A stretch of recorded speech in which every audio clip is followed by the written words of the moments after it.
everyone, and welcome to a new episode of Constructive Criticism. I'm your host, Heezy. I'm joined by Little Heezy, and I'm joined by my co-host, my longest-running co-host, Casey Bloodworth. What's up, man? Hey, not a lot. How's it going? I appreciate that you put on a shirt that wasn't a tank top for this episode. You're welcome. You remembered it was a video format podcast this time? Yeah, I actually specifically changed into something with sleeves for that reason. You can't actually see anything below his head. It's so perfect. I'm also joined by Mason, and we are excited to be here. So Michael's sick, or not feeling well. I'm not going to lie, guys.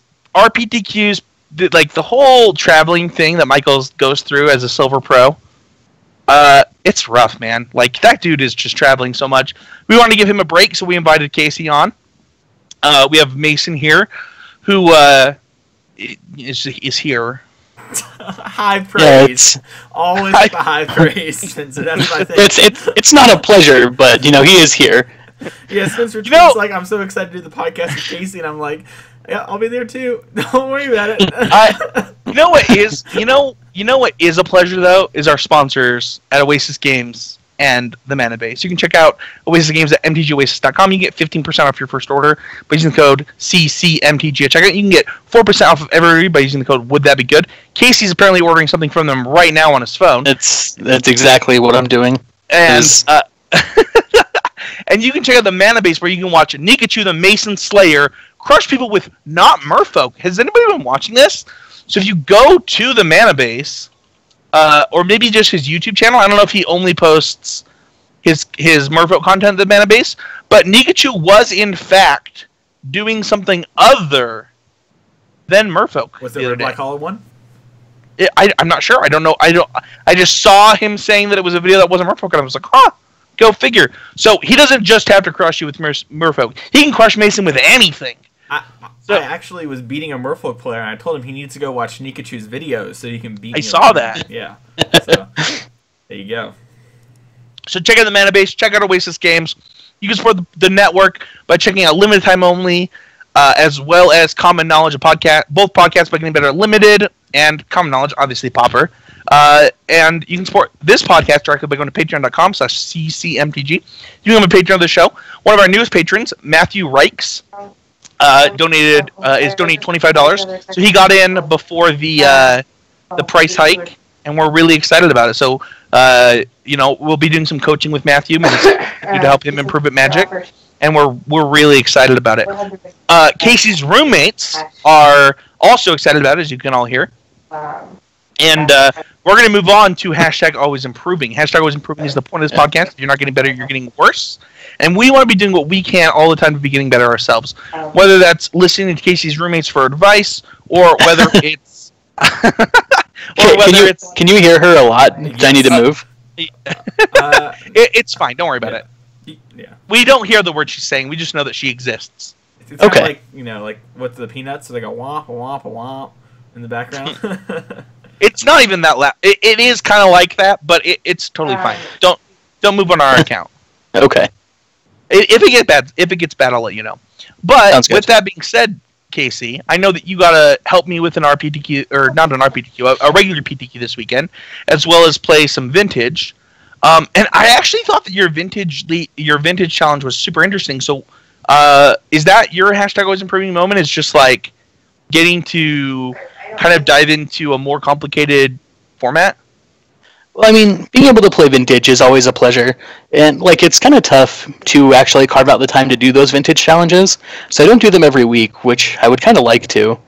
But, yeah, I mean, I guess it improved my life, right? So that's an always improving. It did, but I actually thought that there were some super interesting moments where, so you played Vintage Storm, which has started integrating, is it outcome? Is that paradoxical outcome. Yeah, so there were me, you, and Matt were all on Google an Appearance together. Which, by the way, if you are looking for something better than Google Hangouts, Appearance is the best because the sound quality and video quality are amazing. But there were a few times where we're counting our mana and kind of figuring out how outcome would impact the games. Was super interesting. Yeah, that card really kind of revitalized that archetype. I feel like because the Gush whole got Gush was re-restricted. Who knows, the kind of the merry-go-round of Gush being restricted and unrestricted. Who knows when when will come back around? But for right now, it is restricted again. So you need some other kind of draw engine because you can't do the Gush bond thing anymore. So yeah, and paradoxical outcome is crazy powerful. Yeah, why don't you talk about that for a second? So basically, you're obviously playing tons and tons of mana rocks, right? Your Mox, your Mana Crypt, Mana Vault, Grim Monolith, as well as just cheap artifacts like Sensei's Divining Top, Voltaic Key. Voltaic Key and Sensei's Divining Top also are kind of a combo because you can draw a card, untap it with the key, and draw another card to kind of get 2 for 1 on your top activations to help you dig and find your paradoxical outcomes. But basically, you just draw tons of cards with paradoxical outcome. When you're bouncing mana rocks with paradoxical outcome, it usually will generate mana, not cost mana. And with Yawgmoth's Will, Snapcaster Mage, and just drawing into more paradoxical outcomes, you basically get to draw your whole deck, play your mana rocks a bunch of times, and kill them with tendrils. Yeah, it's pretty sweet. There were a few games where we where we were debating if we had enough mana to tutor plus outcome plus draw cards plus other stuff. Yeah, and it's can we Snapcaster Mage, Demonic Tutor, Paradoxical Outcome this turn? But to be fair, I don't think that you get into those kind of board states in Legacy Storm as much, right? Because not even close. It's just a Past in Flames deck that you go off the turn, you go off, right? And also, shout out to the people in chat. They're super excited for Mason to be on. So am I, despite everything that Mason says. I do think that the only times I play Vintage are basically with Casey, and then when I'm super drunk. But so those are basically the same times, right? What do you play in Vintage, Spencer, when you're playing? I am a super big nerd for the Tezzeret decks. I know it's not good anymore, but it's good at so Tezzeret and Deck Fade Index are the decks that I play. Okay. I would only play shops, so that's just what I like about Magic. But that deck's not even good anymore. Yeah, but you get to tax people's mana. I love it. It's still the most played deck, which I think is really beneficial for people who don't play it, because you still get to play against it a lot, even though Lodestone Golem is restricted. Yeah, I feel like that deck... I think that it's good that deck is restricted, but I do think that there were certain things that I would have never encountered had Casey not played his challenge this weekend, and that's good. I really like when I get to go outside of my normal realm of Magic and Constructed, and play games that are super interesting, because we have Casey. So I was literally playing where I'm sitting right now, and Casey's to my left, and we've got a Vintage game going here and a sealed game going here, and I actually think that it was despite the it was beneficial. I got to get my headspace into multiple places, and I really liked it. Yeah, no, it was sweet. It was really fun, and I'm glad I kind of audibled to that deck, too, because I was just going to play Mentor, which is just, a good deck, and it's fun. But I figured if we were all going to be, kind of playing through it, we're going to be on video sharing, things like that. I may as well play something sweet. Sure. So I'm glad that I played Paradoxical Outcome Storm. But, yeah, and it's very different watching, Rivals of Ixalan Sealed side-by-side with Vintage. Just such completely different scales of power level. Yeah, if I play this classical Dreadmaw this turn, I think I win the game. Yeah, I think so too. Yeah, if I draw 15 cards this turn, do you think that they'll have Force of Will? I don't know. If they don't, you win. But you don't have any protection. Do you just pass the turn? It's very different games. It's also the beauty of Magic. Yeah. So no, Mason, totally. It was sweet. What you played PPDQs this weekend? Is that correct? No, I played a Legacy local event. For fun. Okay. I got to play some Modern. I've been playing a lot of weird decks in Modern to get a feel for them, but I've been really liking Red Black Hollow One, which isn't a weird deck, it's just great. But I've been playing Amulet Titan and Ponza, and I can't remember what the other deck is called, Ad Nauseam. But I've been playing those decks to kind of get a feel for them, and Amulet Titan is really hard. I approve of every choice you made except for Ad Nauseam. Okay. I didn't like that deck. It was so boring. It's just so boring. But Amulet Titan, I played that and I streamed it. That deck is so... It might have been also because I was streaming, but it is so hard to play that deck. At least when you're first starting. State champion Michael Hinderocker with Amulet Titan is... or Or wait, no, he conceded in the finals, right? Yeah. Oh, Alright. he could have been a 2-time state champion. Yeah, there's only one 2-time state champion on the cast. They're right here. But I actually think that deck is super good. I actually think it's underrated. I was listening to the First Strike podcast this week. That's why I played it. Yeah, and the guy was talking about it, and the way he talked about it is kind of how Matt Kling talks about the deck. Mm-hmm. I think the deck's super powerful. Yeah, it seemed like every game I lost, I was like, oh, if I just did this instead of this, I would have won. Yeah. Like every I think that he's right. Casey's played the deck a little bit too. I think the deck's super hard. It's incredibly hard, and it's super unintuitive, right? Like, you have to throw so much of Magic Theory out the window when you play that deck, because it's all nonsense. I do think that, like, having your tutor package be a 6-mana 6/6 trampler is kind of weird. Yeah, like... Yeah, because you cast the Primeval Titan, and usually we'll get, like, a Teleria West and a bounce land. You have two choices, right? You go down the, like, let's grind this out lane, or let's win the game lane. And then you have sometimes where you're like, let's grind this out for 2 turns, let's grind this out for 0 turns. Like, there's so many... Yeah, well, like, sometimes you just have so much of it that it's, like, ridiculous, right? Because you're like, prime time, get a Teleria West and a Simic Growth Chamber or whatever, bounce the Teleria West after, like, tapping it for mana, tutor it into another Primeval Titan, and then just kind of go off with them. Yeah, or like, you have the, like, let's get prime time next turn to do this again and again. But, and then, like, your sideboard plan could include Wrath effects, so I don't think that you're wrong, Mason, in that it's being complicated, but did you find that playing so many different types of modern decks really widened your range? Like, you've obviously been starting to stream more. Is that helping you? Yeah, no, I love... One of the things, like, what I did for the RPDQ was I didn't play a lot of Modern, but I watched a lot of different people play Modern decks that they were really good with. So I always feel like if I know how the deck operates, I can play against it much better. So, like, now I know what a good Titan hand looks like. Where before I had played against the deck at, like, not the RPTQ, an SCG, and I won, but I kind of just... I had a brief understanding, like, I knew they needed the amulet to be insane, and otherwise they were kind of my speed. And I had to, like, kind of just figure it out on the fly. But now I have an idea of what it looks like to play against them when they're having the full optimal speed. And I gotta say, I keep going back to Hollow One. It's just too much fun not to play. But yeah, I'm getting a good range for things. I'm starting to think about how things work against Hollow One. Because I think I'm going to play that deck next season. It's so much fun. And it's so good. We'll agree to disagree on how good Hollow One is. It's... Alright, whatever. We can have this conversation on a different episode. But that deck's good. I want to say, I had a line where my winning line was I had to draw a Goblin Lore, which I did. And I had to draw 4 cards and not discard Burning Inquiry. You just literally described why I don't like that. Which I did. I drew 4 cards and discarded everything but Burning Inquiry. Played Burning Inquiry and attacked for lethal with my 1/2 guy that gets bigger each time. Can I just say that was very cleverly done, Mason. Yeah, masterful. Good job, Mason. I'm so good at Magic. I know. I played a local tournament in round 1. I played Burning Inquiry against Tron. They discarded 2 different Tron pieces, and I put 8 power in play. And I was like, go. The deck's too good. I don't understand why anyone else plays it. That's what it is. I love it. Yeah, it's all so, skill.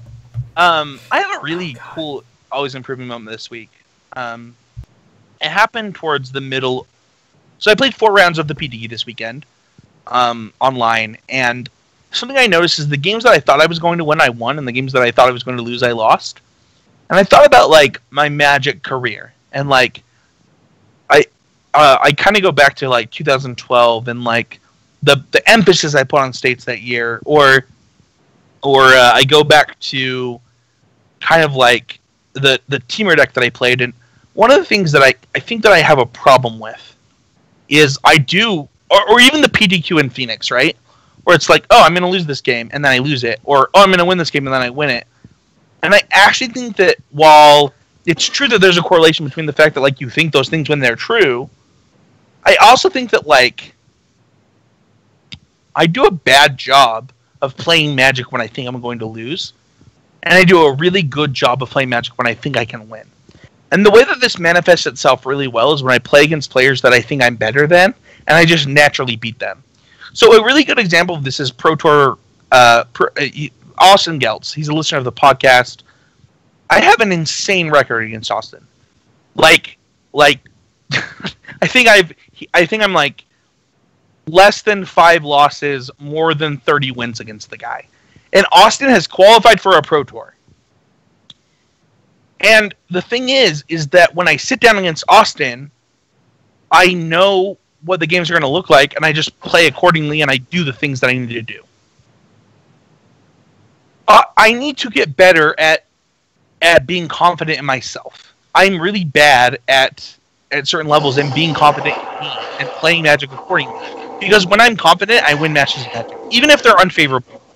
The number of times that I played Wolf Run Ramp against French Unburial Rights decks and won was unreasonable. But I won the games because I knew what the lines needed to.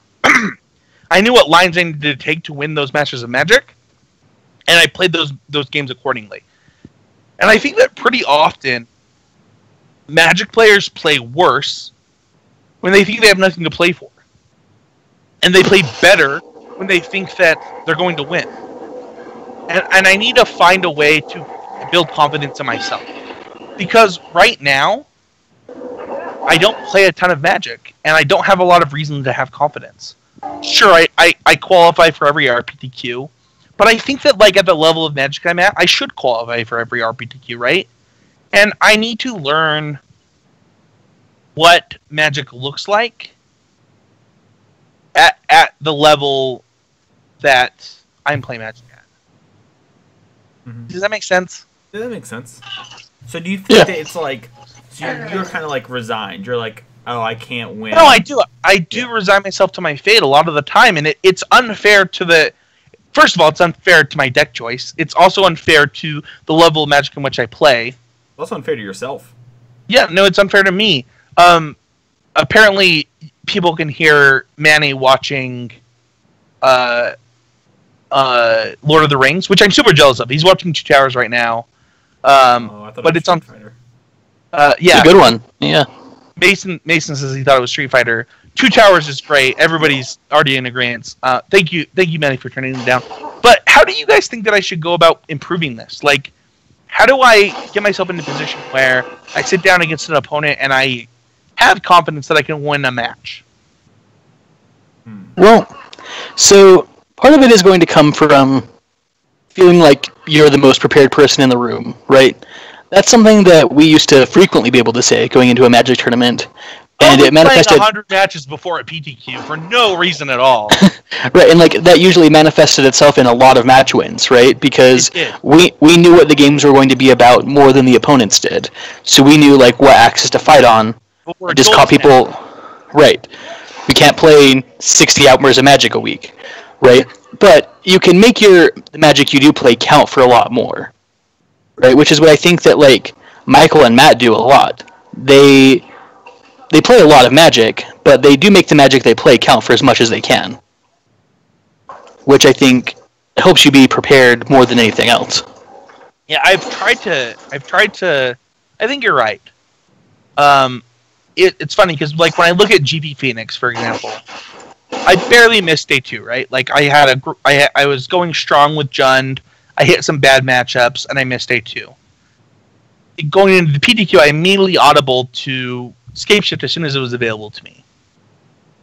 And then going into the PTQ, I felt like I had a chance in every matchup, and I played accordingly. And that's a modern thing, right? Like, where people were like, why didn't you play Jund at the PTQ? It was like I had a stressful day at the GP. I just kind of wanted to have an unstressful day. I know how to play Scapeshift. Like, it's I could play that deck literally in my sleep. Sure. But I do worry that I count too much. Mason, the TV's off, so it's the dish. It's the dishes on Casey's house. That's gotcha. Okay, so that's a rumbling. I'm sure the podcast people hear it. I thought that was like a Twin Towers fight scene. So I've been messaging Spencer like, seriously, you need to turn it down. Hang on. Turned off the Twin Towers. No. That's just a funny happenstance. Continue with the show. No, I think that one thing that I learned from that is one. Being prepared is a great thing. Like, knowing your deck inside and out is great. And also understanding what your opponents can do is probably more important than knowing your deck. Like, I think that if you asked maybe not Matt anymore, but if you ask Casey, Matt, and myself, like the most prepared we'd ever been for a tournament, it was the PTQ that we all played Red Green Devotion. We were also unreasonably prepared for a PTQ. Like, because we wanted to win. Like, it would depend on what your level of reasonable is, right? Like, how much do you care about qualifying as a Pro Tour? No, it was unreasonable. Like, no one's ever prepared as hard for a PTQ as we prepared for that PTQ. Right? Yeah, I mean, we went all out, but yeah, like, we knew we had an 80% win percentage, but it was across 4 people, so it didn't end up in a top 8. Right, like, basically everybody did well, but nobody actually, like, was able to close it out, which was frustrating. Everybody doubled their money. Nobody top 8'd. Yeah. And then I played the deck again and had a top 8 record and didn't top 8. But double yuck. And I won an IQ with that deck too. Like it's not as though we didn't. No, we rode that preparation for a lot. But one of the things that I worry about with me specifically is I noticed that the matches I lose are matches that don't matter to me. And I don't know why they don't matter, right? Like, why doesn't a match matter to me? And my always improving moment is really recognizing this, not as much as, like, improving on it, as much as saying, like, okay, this is a problem you have, Spencer. How are you going to do better tomorrow? Does that make sense? Makes sense. Yeah.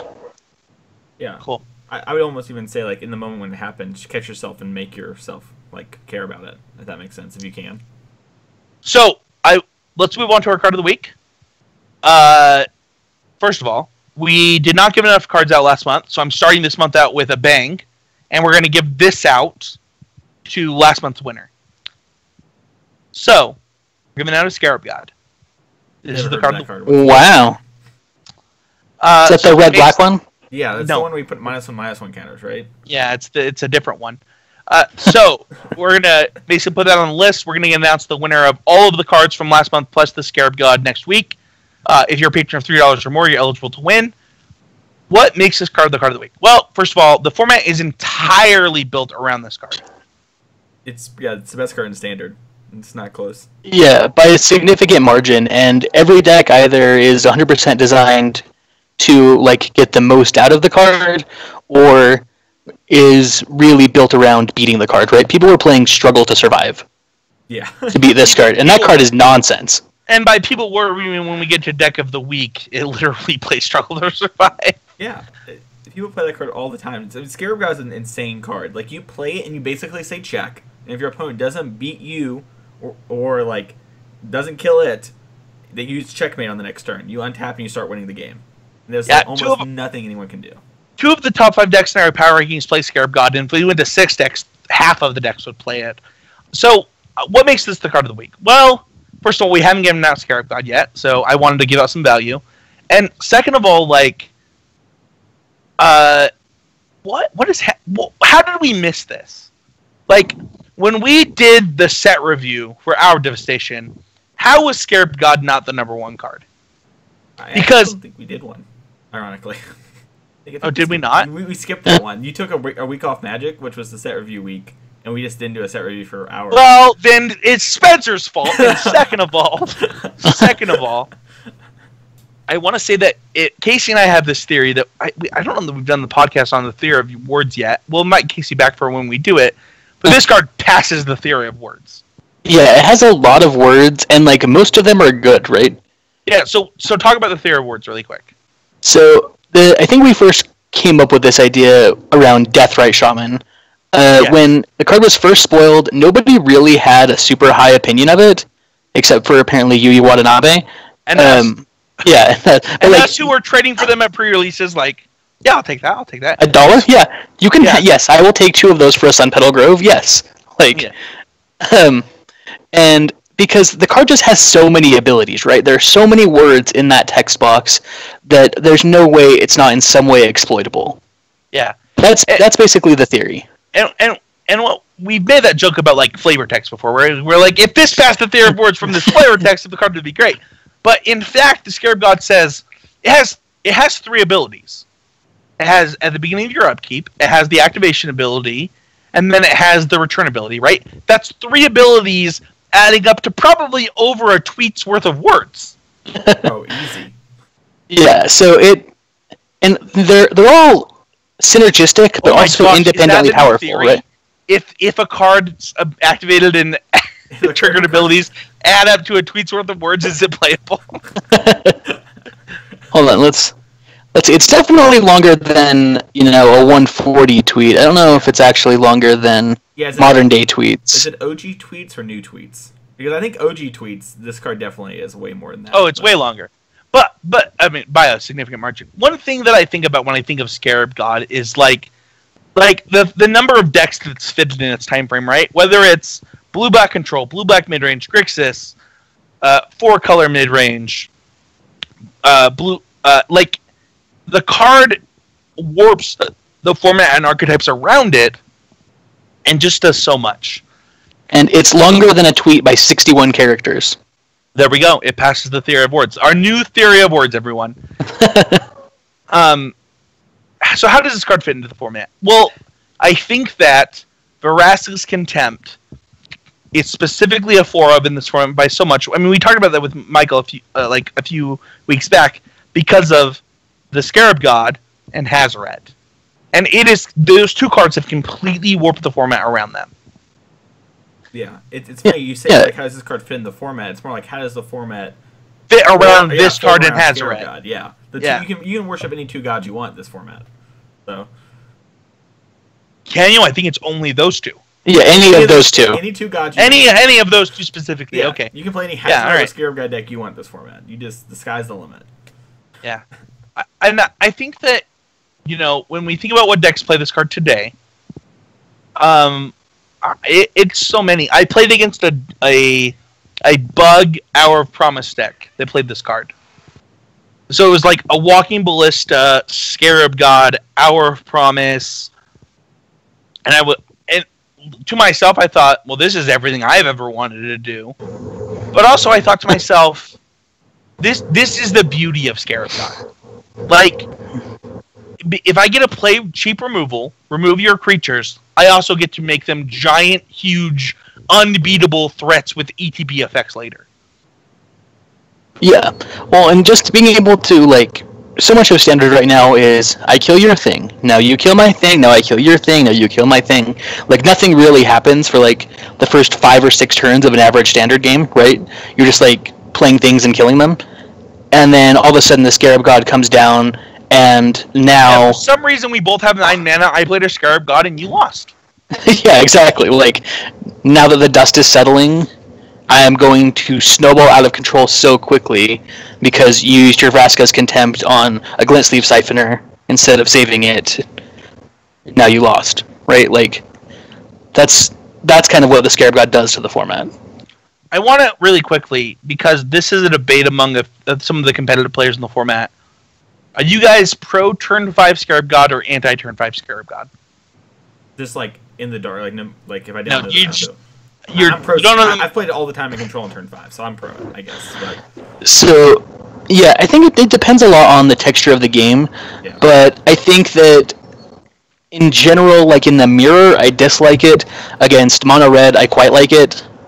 Against Control, I think I dislike it again. So my thing is that in so many decks that I play a lot of blue-black Control, a lot of mono red aggro, and so for me, the deck that I played the most Scarab God in this format has been blue-black Control. And I actually have the opposite opinion of Mason, and that obviously against aggro decks I'm going to jam it, but against decks that could have things that could deal with Scarab God, I really hate jamming it. I agree. I want one activation if I can get it. Yeah. Play it and activate it once. This is not popular opinion, by the way. The actual popular opinion is Mason's. Well, to be fair, the question was in the dark. I agree with Casey that what my opponent is playing will make me do it. But if you're gun to my head, you can't look at the board state. You have 5 mana. Scarab God. No, I'm going to play. I'm sorry. I misrepresented this question then. Okay. The opinion is that no matter the matchup, you should jam your Scarab Gods. That is consensus across a lot of really good players right now. And I don't quite understand it, and I guess I'm trying to. I don't know. I feel like I have not played as much Standard as probably most people that have a really informed opinion on this. And when I have played it, I've played either like mono red or like Naya monsters. So I've actually played decks with the Scarab God less, but when my opponent plays an unprotected turn 5 Scarab God, I feel like my win percentage goes up. Yeah, one of the problems that I have is that no matter which deck you're trying to play, so for example, we'll talk about green-red in a minute, but like you play Scarab God in turn 5, the green-red decks have a turn 5 answer, right, and struggle to survive, and that's a real problem for me. Yeah, well, like, I mean, it's a reasonable like Band-Aid type of solution to something like Hazoret, right? But like, it's gonna cost. It's like your opponent has 5 Rashadan ports if you're gonna try to block Hazoret every turn, right? Right. Like, that's just a losing gambit. So yeah, it's good in terms of like it gums up the board, but it's not a permanent solution. It's closer to a 5-mana fog in those situations.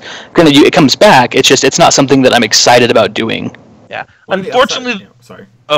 Oh, no, go ahead. I was going to say, one of the upsides of playing Scarab God on 5, though, is, like, I said it when we talked about it being the card of the week at the beginning, it really does say check, though.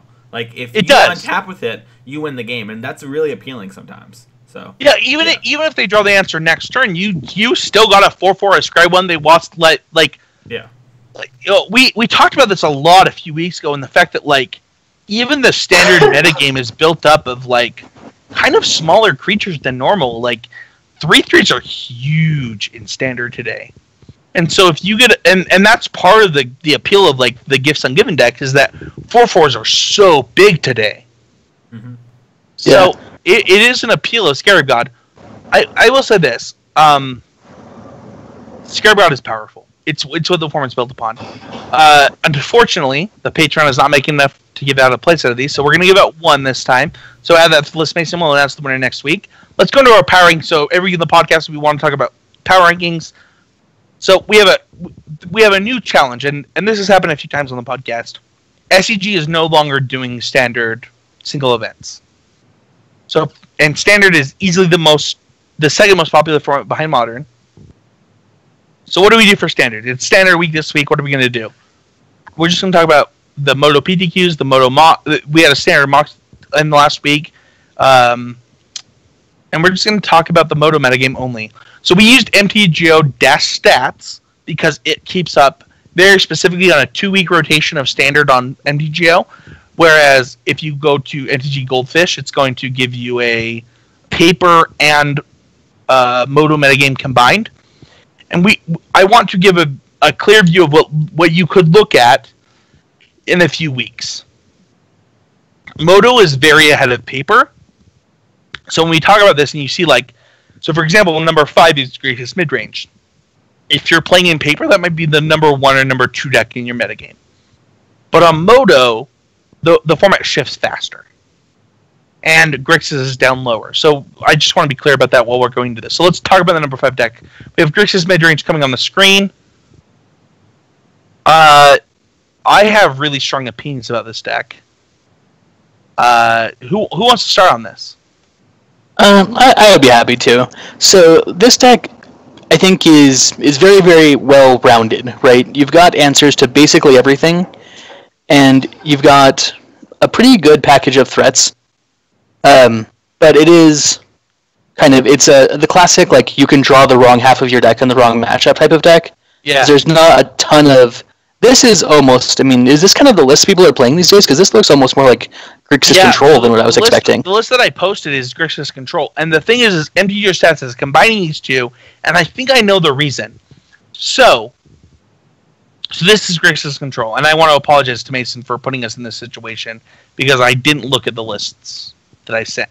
I saw this list and I loved it, and I was like, yes, send this. I thought this was like a very big mid-range deck, and I was excited to get to this part of the podcast. No, this is an awful big mid-range deck. Yeah. So I actually don't think that so for those who don't know, the Grixis mid-range decks are on 27 lands right now. Mm-hmm. So they're actually basically a control deck just playing Warlord Virtuoso and maybe Champion of Wits. Yeah, usually right? No, both. So if we look at if you look at the deck that took 9th in the standard mocks, it's just a Glint Sleeve Siphoner Warlord deck, it plays 15 creatures, right? But it's playing the same stuff, right? It's 4 Grassas in camp that can commit to memory, a bunch of counter spells, a couple of Lilianas. The difference between Grixis midrange and Grixis control at this point is maybe 10 cards. They're playing 26, 27 lands because... So the difference is, do you want to play Champion of Wits? And if you do, you can play as many lands as you want, right? And if you don't, you can play those Grixis control lists and not be that different. Yeah, I mean, for the most part, they're pretty similar. I mean, the difference is just whether you're playing the last few creatures or whether you're getting into, like, Glimmer of Genius and main deck 3-mana Pyroclasm.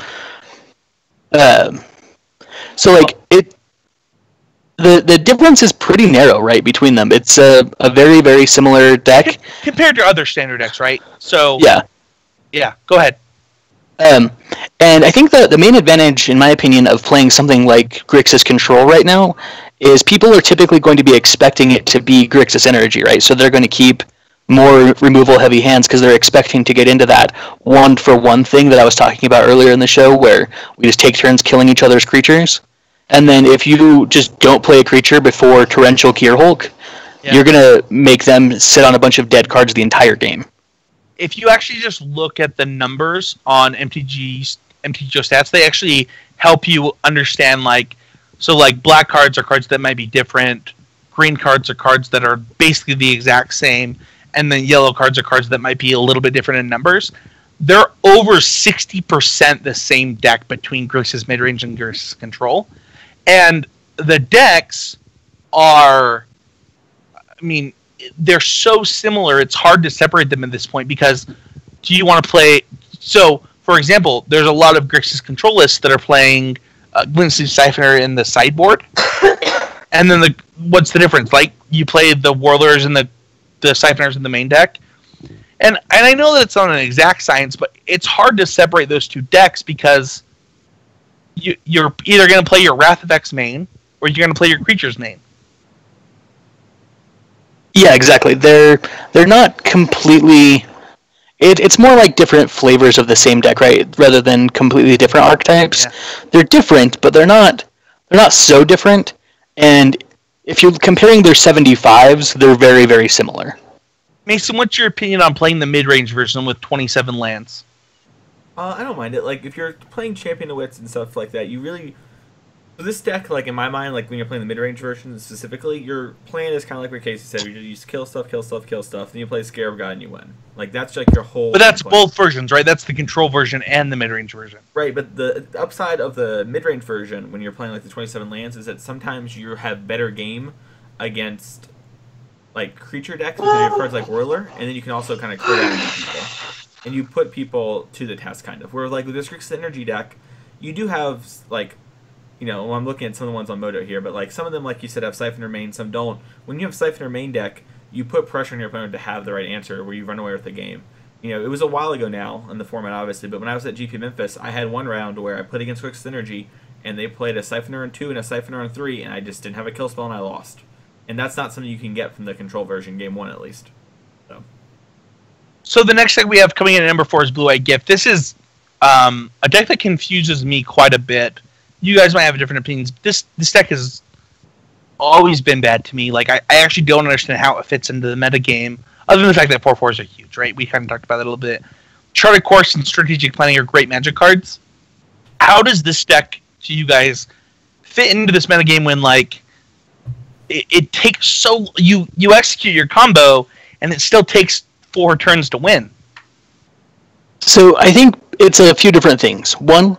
The deck is very, very good at actually assembling its combo with things like Champion of Wits and... Oh, it's got 12 spells that just make it super easy. Right, and then, like, Angel of Invention is just a pretty good creature to cast from your hand, right? Sure. It's not like we're playing Splinter Twin, where, like, the actual card Splinter Twin is basically garbage if you're not casting it to combo, right? Like, everything... I mean, like, Minister of Inquiries is certainly not a world beater, but it blocks Bomat Courier. Right, like, it at least, like, can contribute to the outcome of a game on its own.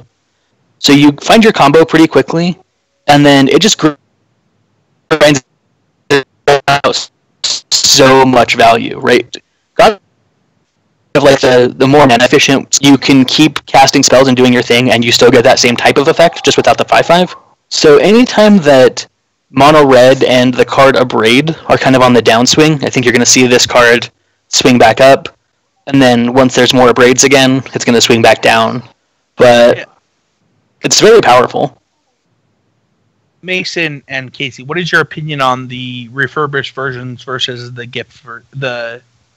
What is the other card? Gate to the Afterlife. Gate versions. So the version that we have on screen is obviously the refurbished version. This is the version that's doing better on Magic Online, but Gate.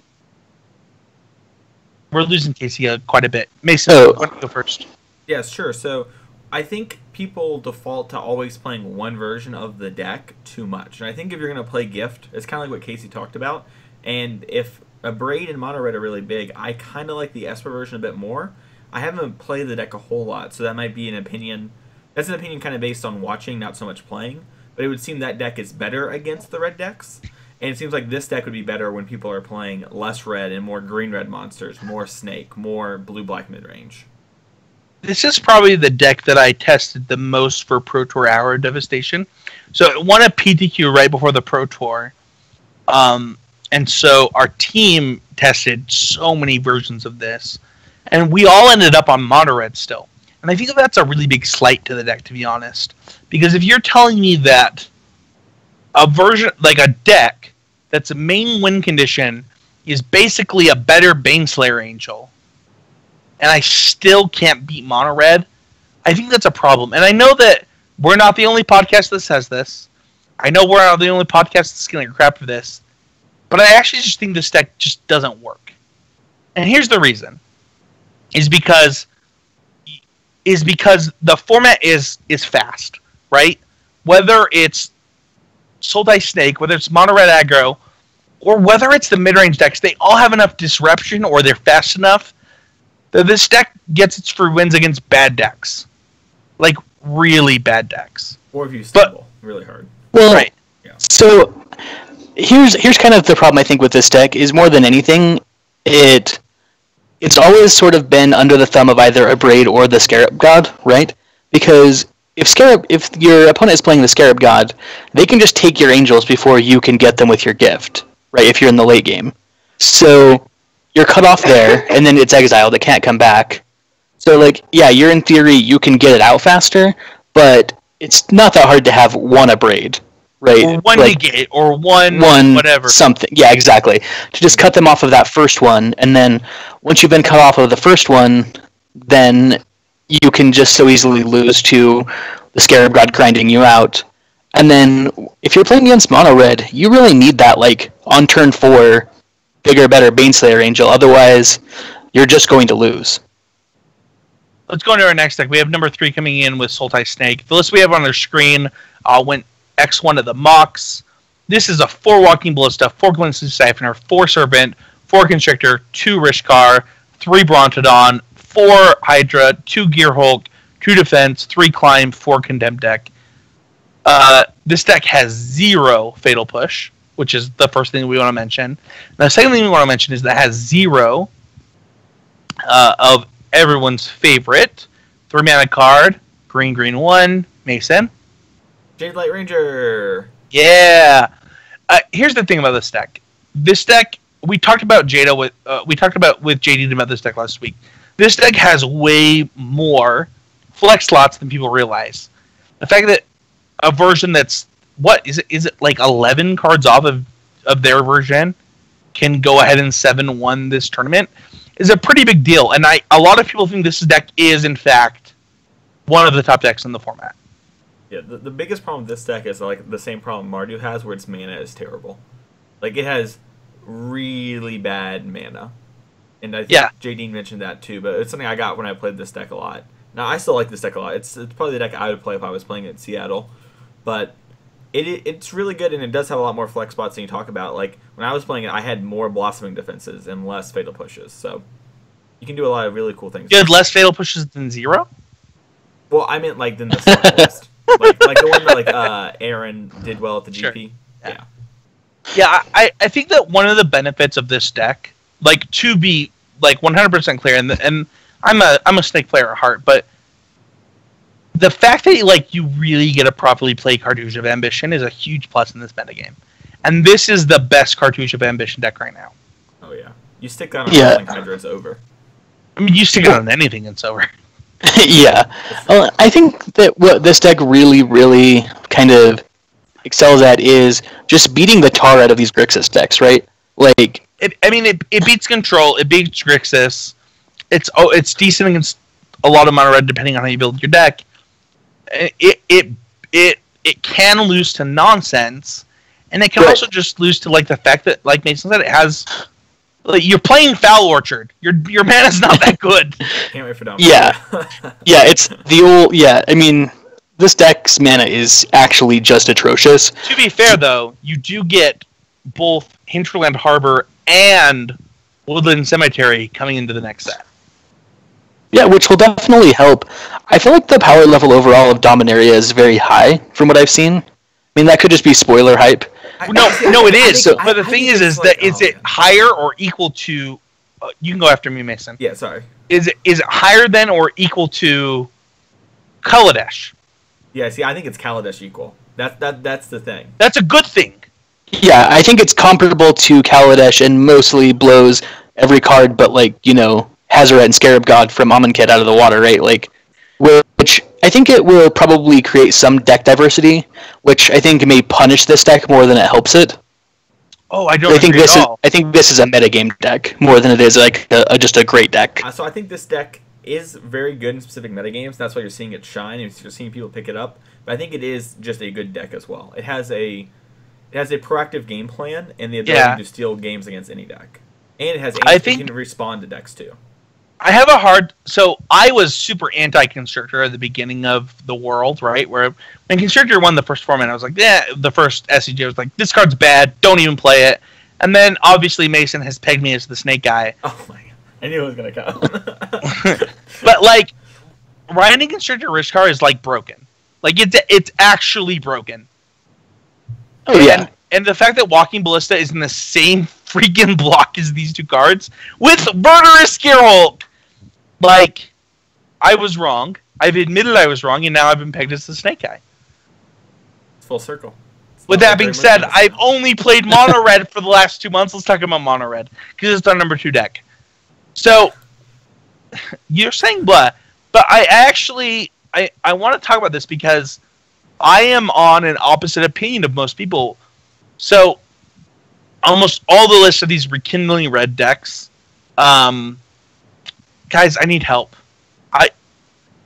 I don't agree with the modern convention of this deck, and I want to talk about it. So, the list we have on screen is 4 Firebrand, 4 Bulmat, 4 Earthshaker, 3 Skyship Raider, 4 Crusher, 1 Pia, 4 Hazoret, 3 Phoenix, 1 Spray, 3 Shock, 1 Abrade, 4 Strike, 24 lines including 3 Grasp, 3 Scavenger Grounds, 18 Mounds, and then the sideboard's whatever. Like, anybody can do whatever they want. But I want to talk about Mono Red for a second. So, I think that this build of this deck is behind the metagame. I think that this version of this deck is so bad against the mono white decks that in 2 weeks we're going to see a sharp shift. Where these white decks that are playing Ceru Exhibition are going to be like, haha, dum-dum, you lose.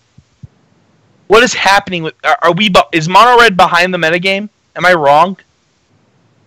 I don't disagree. I think that Mono White, or like, it's technically Mardu, but basically Mono White. It's Mardu, but it is Mono White Mardu, yeah. I think that deck is actually just insane.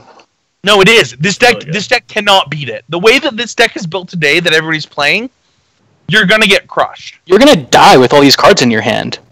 So can I pose... I want to defend this version of Red. Alright, here's my question to you. How many people, though, are going to really pick up that Mardu Mono White token stack? Because you're telling me that you're... Does it matter? Deck. No, I think the deck's really good. I'm playing devil's advocate here. But how many people do you think are going to pass up Grixis, Energy, Blue-Black mid-range, like playing with Scarab God and stuff like that to play the white deck? Because even though the white deck is good, how many people are really going to adopt it? Can we place a curve on this? Sure. Are we talking about silver pros and above? Yes, like really good players. All of them. Yeah. All right. Now, No. So it's a good day 2 deck, right? Does that make sense? Like when you get to like the winners metagame, you're gonna do a lot better. Yeah, when you like, here's the thing: is like that deck is good against Grixis because all of their removable spells cost an infinity mana. Yeah, no, I think white is very good. What I'm saying is No. Let me. Can I finish? Oh, sorry. Sure. Can I? Yeah. Let me finish really quick. So like, let's talk. This is actually why I think red is built wrong, because I actually think red can be built to beat it. I actually don't think that red is inherently disadvantaged. I think that this version of red is inherently disadvantaged. So when we look at like the decks we talked about so far, Grixis, your removal spells cost too much. You're not beating that deck. That's not happening. Yeah, you would have to really warp your deck, playing like a bunch of probably pushes and magma sprays, and or like you just play. Maybe like we go to the control versions, right, where they're playing wrath effects and things like. Yeah. We go to blue white. Blue white gift is not beating that deck. Like it actually just does everything correctly against blue white gift. That's not happening. We go to Soulfly Snake. Snake actually might be able to beat it, right? Like you play enough interaction, cheap enough. You actually can go down on your Vraska's Contempts and actually interact with the deck. So the card Walking Ballista is very good, right? And then you also get Ballista. You just have a good amount of beef in the deck, which like can help you not take a bunch of damage in the early turns. Yeah. But like I think your best draws with the white deck are still going to steamroll the Snake decks. Yeah. If we go to mono red, you have 12 total 1-cost spells in your deck. 1 Magma Spray, 3 Shock. This is actually pretty standard. 4 Firebrand, 4 Bomat Courier. And here's the problem. Bomat Courier sucks in the matchup. Firebrand is, if I'm on the play, I get to attack once, then I get to take half a card from you. And then Shock and Magma Spray or whatever. Here's the thing. Mono red has more cards than any deck I've brewed so far. I can play Chandra's Helix. I can play Direfree Daredevil main deck and just take your removal spells. And I have First Strike, right? I can play the First Strike 1-drop. What is the card? The one that becomes a 2/2 if you attack. Oh, Renegade Rallier. Yeah, I can play that card. Like, there are so many things that Mono Red has that can improve that matchup. This deck is behind on Moto right now. Yeah, I mean, if you were really trying to build a mono red deck that beat it, it would be not difficult, right? I don't know if that mono red deck is good against the field. That's what I was going to say. But here's the thing: is you're a constructed critic and you pay $5 or more. You've seen Spencer's deck list that does in fact beat that deck and beat the blue-black control decks and the blue-black mid-range decks. There you go. I have not looked at that deck, but does it have a lot of pirates in it? I mean, it does have the 1/1 that becomes a 2/2. Yeah, okay. Secretly a pirate. Because what I was thinking, you need to play more 1-drops, right? Because he attacks the removal of Grixis and blue black while also being good against the white decks. Yeah. Well, what I was going to say is, if you want to win the creature mirror, like especially the small creature mirror, things that kill your opponent's creatures and don't kill your creatures is probably a good way to go. And there's that like pyroclasm, right? Like that would, if you could build your deck to make that card good, that matchup would be insane. I actually tried that because of MTG Arena, right? I think Mono Red Pirates might actually be the best deck on Arena if you can like build the deck. Sure. The problem is that so that it's like Firebrand, Rigging Runner, and other stuff, but. And you can build it in standard because you get like Kari Zev and stuff. But one of the things that I worry about is like, is this like, how does Hazard fit into this deck? How does Chandra fit into this deck? And kind of that kind of stuff. But I just want to kind of cover Mono Red in the vein of like, I think this deck is behind and still great. Like, we're saying the deck is behind because it's like, in 2 weeks you're going to be hearing about this Mardu mono white deck. But at the same time, this deck is still winning. It's still good. Yeah, I mean it's still mono red, right? And like you still have Hazaret and a lot of super good cards in it. Yeah. Let's go to our number 1 deck. We have blue black mid range. Boom. Suck it. can I just say that Chase's Defeat is a terrible Magic card? Why are we playing this card? I wouldn't play that card. That seems... I would not... No, I've seen it in Blue Black Control. I've seen it in Grixis. I've seen, like... Well, I'm sure there are places where it's right. I do not like it in this deck, but... I mean, it's basically like... Are you hedging a negate / essence scatter? Is that what's happening? I think it's an essence scatter for the Scarab God and a negate for your opponent's counter spells, right? Like... Yeah, it's for Blue Black Control. And it also, like... But you're cutting a duress for it. Yeah. It kind of depends on how you want to play the matchup, right? I don't know that... I don't like it, but... I actually think it's... Well, it wouldn't be my first choice. Like, if it's not something that would immediately occur to me when I was building a deck, but I'll defend Jace's Defeat. I think that it's probably very good in the blue-black mirrors. Sure. Let's go... we don't have a ton of time. We're actually way over. I'm going to go into our deck of the week. This is a deck that we've actually had as deck of the week before, and it's by the same person.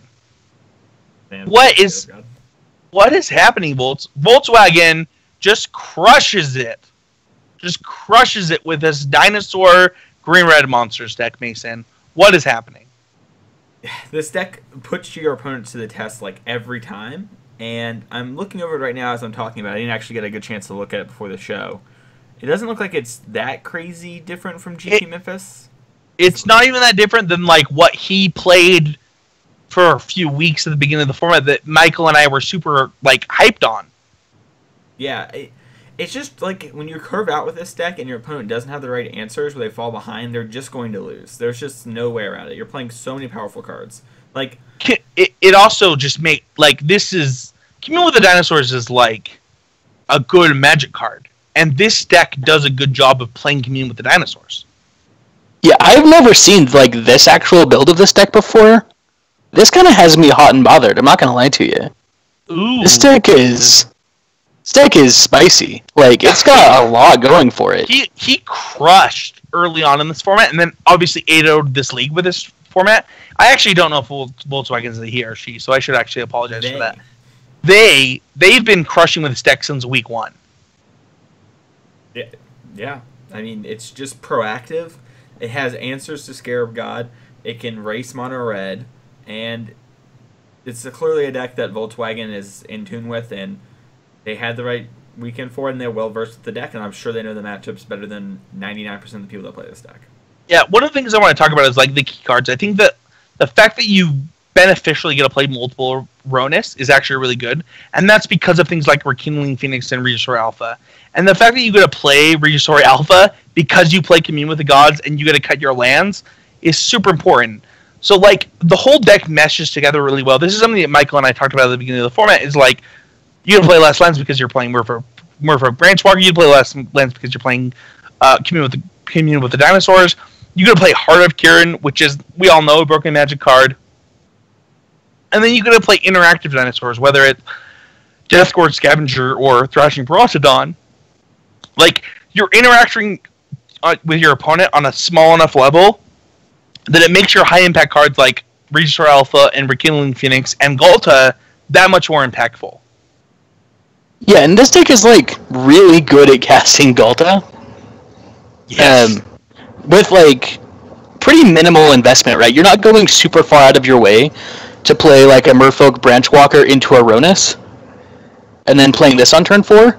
Yep. Like, and then attacking with your Ronus. Yeah. The old attack for 3 on turn 3, 8 on turn 4, kill you on turn 5, like, with a pretty minimal investment. Yeah. I think that when we think about matchups with this deck, you're the bigger aggro deck. It helps you against mono red. You have just enough interaction, enough things that, like, you might be able to make that matchup work. You look at something like Blue Black Control, you're good at every spot of the curve against that deck. Yeah, you really, really are going to tax their Vraska's Contempts a lot, right? Because none of your cards are going to go quietly into the night to a Magma Spray. Right.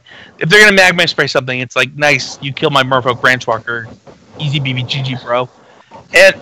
And you just have enough interaction. And one of the things that has changed for this deck is it's just maxing out on the Braids, right? It's saying, like, all right, I'm not losing to these Torrential Geralt decks. I'm not losing to these gift decks or Godfair gift decks. I want to do something very specific. And even the inclusion of Blossoming Defense, which I don't think was in the original version, is saying, like, I know what people are trying to do against me, and I'm going to attack it accordingly. I think that the Volkswagen version of this deck, just like before, is the better version of this deck, and it's something we should be thinking about going forward. Before we get into our training rounds, we're going to take a quick break, and we'll be right back.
Into it.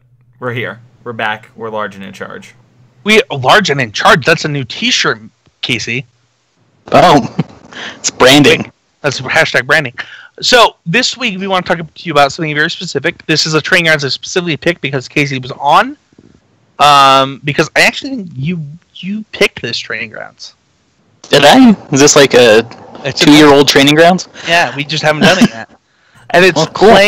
playing around Wrath. So for this, because I actually thought that this must have been like a part 2 or something, because I was sure we did it a long time ago.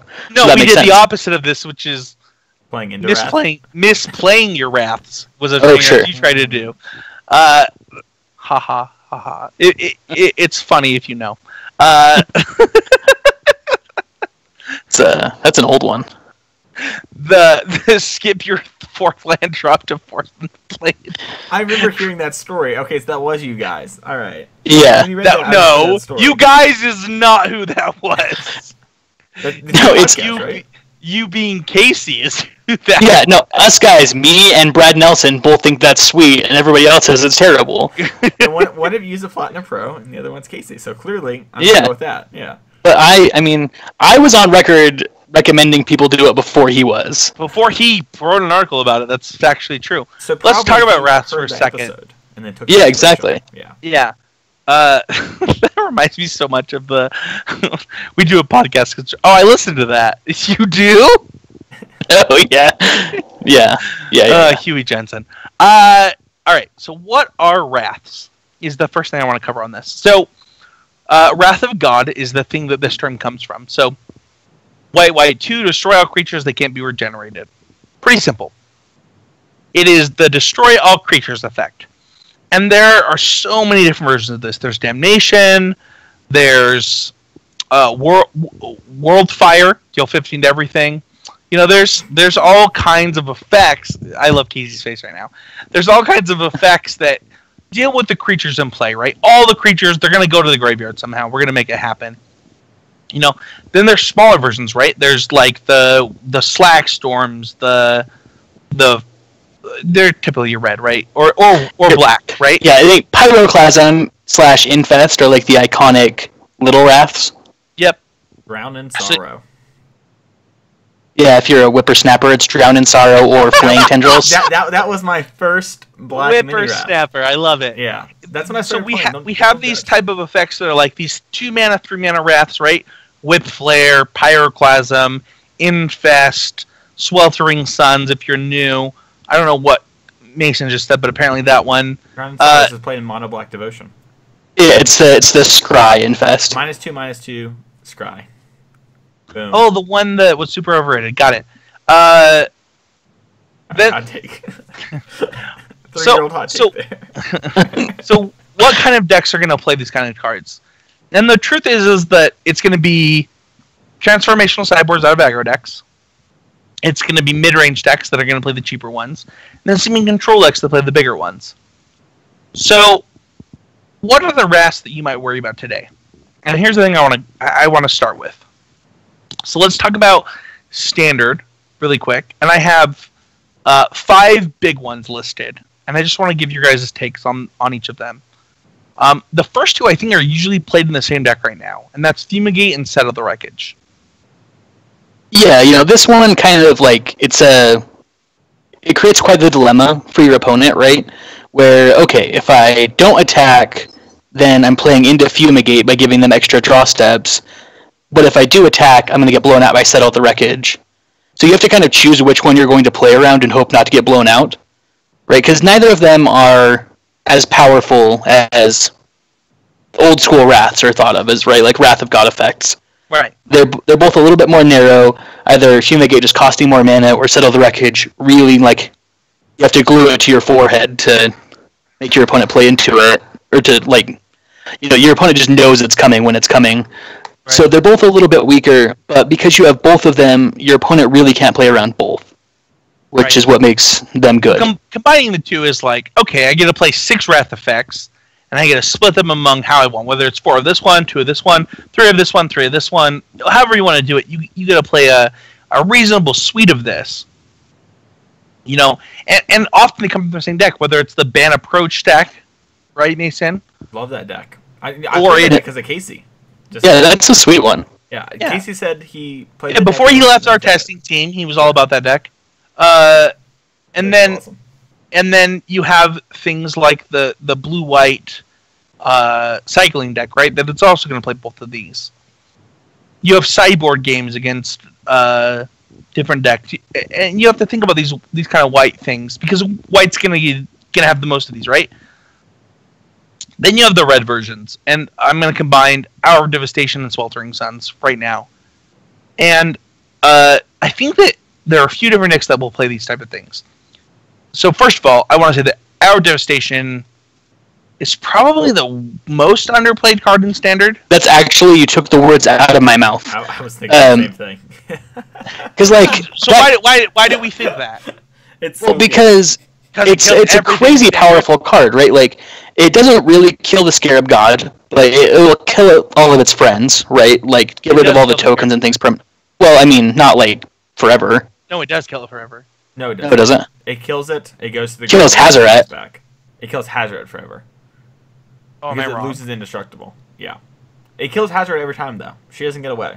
Kills the Planeswalker. She's gone. It's very, like, on theme. Like, it's, Bolus coming back and destroying all of the old gods and, like, wiping the plane. The new one. Okay. Very, very flavorful. So the Amonkhet gods die, but the Hour of Devastation gods don't. They come back. But it's crazy powerful. Like, it really just totally cleans up the board. I built a lot more Hour of Promise decks than I would care to admit, and this was in a lot of them. Yeah, because it's so good. I feel the same way. I actually 100% believe that there is a Jund Hour of Promise, Hour of Devastation deck that is not being played in Standard that should be. And here's the thing: is whether it's blue-red control, right, or whether it's Jund, or whether it's the Hour of Devastation is something that you will have to think about.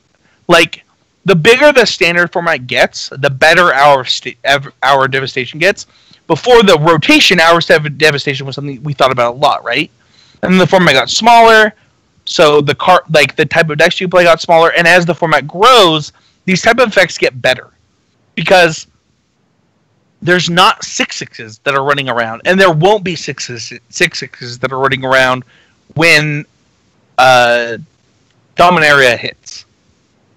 Yeah, this is still going to kill almost all of the creatures you play against in Standard. Even if you're thinking about the biggest, heaviest hitters in Standard, it's things like Glorybringer, Hazoret, cleverly, Torrential Gearhulk does get around this, which is nice. It lets you play them in the same deck, potentially. Let's play it in the same deck, yeah. Yeah. So, those are actually synergistic more than it is a problem. So, yeah, I think that this is a card that people are sleeping on. Yeah, we need to think about. And then, Sweltering Suns is something that you see specifically in the Hour of Promise decks. You also see it out of the sideboard of the mono red decks. It's something that Grixis can bring in, right? Yeah.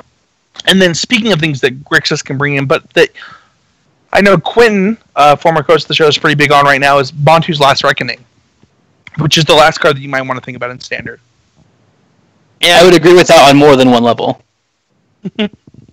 in the you don't like it level? Yeah. The last thing you think about. Yeah. Yeah. He actually likes 2 in the main and blue-black control right now. Oh, that's so many. Yeah. Yeah. Your opponent is not going to play around it, so you can definitely get people, but the potential to get caught with your pants down with that card, I think, is kind of high. Yeah. Let's talk about these effects really quick. So let's just go over one. So Fumigate costs 5 mana. You need to know the fact that it costs 5 mana when you play into it and around it, right? So the fact that it costs 5 mana means that you can just play a ton of things under it until that you force them to cast it. You can also toggle Planeswalker on the turn they're going to cast it. Yes. Yep. Yeah. And then thoughts on that? Yeah, exactly. No, I think that with this card, because it does cost so much mana, it's kind of a desperation play, where it's not just let's just clean up the board with this. Yeah. Usually it's, we have to cast this right now or I'm going to die. Yeah. It is extra good against tokens because it does gain you life. So if you're a super go wide strategy, Fumigate will undo the work you did in a lot of ways. But this card almost feels embarrassingly bad against a board of Earthshaker, Kenras, and Hazorets, right? Yeah. And Rekindling Phoenix. Let's talk about a card that doesn't feel that way, though, which is Settle the Wreckage. And this is why that you split these cards, because if I'm attacking with a Hazoret, a Rekindling Phoenix, and Earthshaker, Kenra, and I get Settle the Wreckage, it's that's big game. Yeah, you're just looking at your sideboard at that point, right? Because that's pretty much the end of the game. So I think that knowing the fact that decks might play both of these against you and the kind of things that you need to think about is like, okay, would they have settled the wreckage me last turn if they could have? And then playing accordingly because of that is pretty important. Yeah. Like, they chose to glimmer. Did they glimmer because they didn't have settle? Or did they glimmer because they didn't need to settle? Is something that you might want to think about. Yeah, and you have to kind of strike this balance between attacking with enough that they will cast the settle if they have it so that you can move on with your life, but not attacking with so much that you're going to lose if they cast it. I think that move on with your life is really important, Mason. Well, I feel like that's a dagger that I just don't quite understand. No, because like what you're saying is like, okay, I need you to cast the settle because we're not playing this game forever. Like, I'm not playing the let's attack with 2 creatures every turn for the rest of my life, so I'll attack with 3 this turn. Do you have it? Yeah. Okay, all right. Well, let's move on then. And what was that? I'm a big fan of making them have it. Oh, you like attacking with all 5? Well, I don't know how many creatures are in this board state, but if I can present lethal, I'll probably present lethal. Well, that's different. Yeah. It depends on how much you have to commit, how much you have left. One also sometimes it's about playing around Wraiths, Mason, not playing into Wraiths. But sometimes if you play around them too much, you lose to them. That's right, and that's especially true with Settle the Wreckage, right? Like if you attack with 2 creatures every turn, you're actually giving them time to draw that Settle the Wreckage. Or if you're like, all right, I'm going to attack with 3 of my 4 creatures, save my haste creature in my hand, you're playing around that Settle to the Wreckage, allowing them to say, like, go ahead. Oh, sorry, and then at some point, like, you get into this, like, Torrential Gearhulk, flashback a removal spell, block one of your creatures, kill the other one. You just still got blown out, and you didn't even have the upside of being able to potentially attack for extra damage, right? So this one is really, really tough, and it's great as the control player because you put all of the pressure on your opponent to, like, get out of their own head and make decisions about playing around this card. Yeah, as much as I love the casting only your eyeballs, Casey, I think you should move up a little bit. Or move your screen down a little. Either one. Okay, hold on. But I will say this. So we talked about the settle, right? And how, did they glimmer last turn? Did they glimmer because they're trying to find the settle, or are they just trying to make me extend more? As the person playing with the Wraths, they could be trying to set you up where it's like, all right, this turn you play around settle, and then next turn you have lethal on board. So I'm going to glimmer this turn, knowing you're going to attack me for lethal in the next turn. And I don't have to do anything different. Right. Yeah. I think that Hour of Devastation kind of plays into the world of Fumigate pretty closely. We kind of talked about how 3/3s and 4/4s are pretty huge in this metagame, and because of that, they're basically the same card. You just have to worry about them in a different decks. Back in the day, you'd have to worry about like blue-red control playing Hour of Devastation, right? And then tomorrow, you might have to worry about control decks trying to play this card. Yeah, bless whoever that was. Bless all of you playing your blue-red control decks. Yeah, exactly. Yeah. I think that the interesting thing that we get into it is Sweltering Suns and Bantu's Last Reckoning because they come out in such different varieties of decks, right? You can play Bantu's basically out of any black deck that is like, all right, I'm just not dealing with this bullcrap that your tokens deck is presenting. And the same thing is true of Sweltering Suns. I play this card in Teamer, I play this card in Mono Red, I play this card in so many decks, and both of them are so cheap and deal with exactly what you want at just the right amount of mana. Yeah, no, I mean, 3 mana for a Wrath is great, right? If you can kill all of your opponent's creatures for 3 mana, that's super, super powerful. Especially if, you're playing something like Sweltering Suns, and you're playing a bunch of 3/4s and 4/4s that aren't going to die to it, right? Like, that's just good, clean magic. Bantu's Last Reckoning, it is very powerful because it can potentially allow you to Wrath and hold up an Essence Scatter or something or negate, so that you don't have the classic, you cast a Wrath and then your opponent plays a Haymaker on their turn that you can never beat because you didn't counter it. So it does have that going for it, but then obviously the fact that it in reality costs 6 or 7 mana, or more potentially, is kind of damning for it. I don't think that happens as much as I thought it would, though.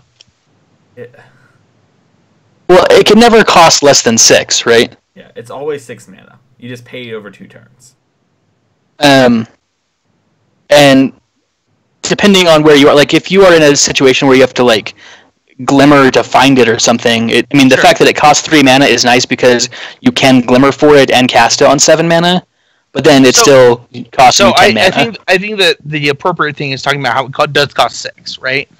But the fact that you can cast it on turn 3, they rebuild before you untap, is pretty important. Yeah, exactly. So like you cast it on turn 3, you don't get a turn 4, and then who knows what you're playing against by your turn 5. But it doesn't matter because you got that card advantage that you were looking for on that turn. Because totally.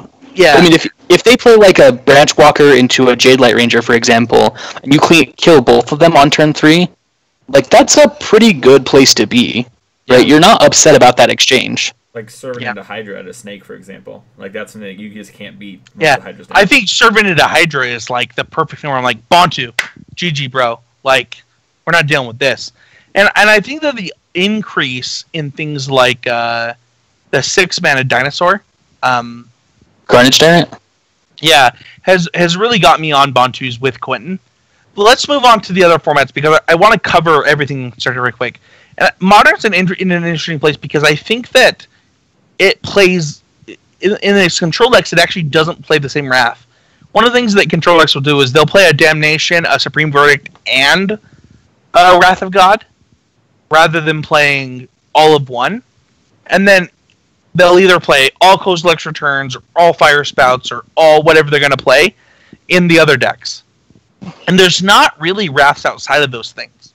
Have you guys found similar experiences? I mean, I think that there's a lot of Wraths people play in Modern. Engineered Explosives, Oblivion Stone. EE, I wouldn't count because, I mean, depending on the deck you're playing, maybe you count it. Yeah, I mean, I think against Jund it's usually Wrath of God because all their creatures cost 2 except for Blood Red Elf, right? Yeah, same for like humans. Like if you kill all the 2-drops, you're very happy. Yeah. So how do you think about that kind of thing? So you're going into game 3 against Jeskai. Do you only consider the things like Wrath of God, or do you actually care about it, EE? So I think that so it obviously depends on your deck, right? Your mileage will vary a lot on this. I'll go with from the perspective of, say, humans, because it's the most popular deck in Modern right now that has a hard time with Wraths.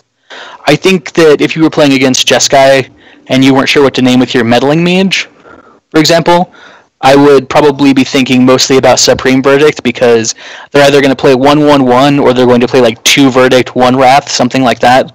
But Supreme Verdict is the one that you can be sure they're playing.